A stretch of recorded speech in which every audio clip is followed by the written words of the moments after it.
So we'll get into Torchwood, which is what we're here to talk about. This whole My Interest in Torchwood bled into another academic friend of mine, a guy named Martin Griffin, and he was on my Ph.D. Committee.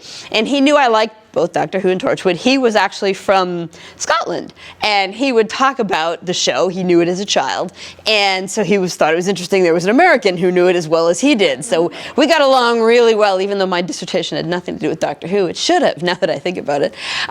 But when the show aired, when Children of Earth aired, I had an argument with the ending. And he and I had this long water cooler conversation about it.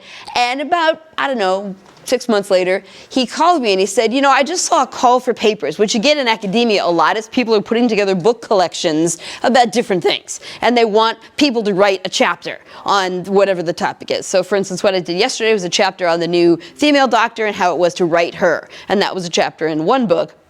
Well, he called me and he said this book called Torchwood Declassified was being put together, and he thought the two of us could write a chapter based on my argument with the ending of Children of Earth. And I was like, really? We could write something? He said, well, there's going to be a symposium in Cardiff, but since I live in the UK, I will go and present the paper. You don't have to be there, but you'll get credit. You're supposed to get that, you know, credit on your resume when you go to conferences.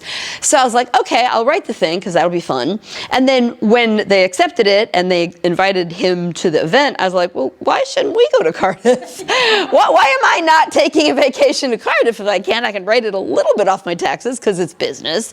So in fact, we presented at the thing. So this whole thing all started with a conversation.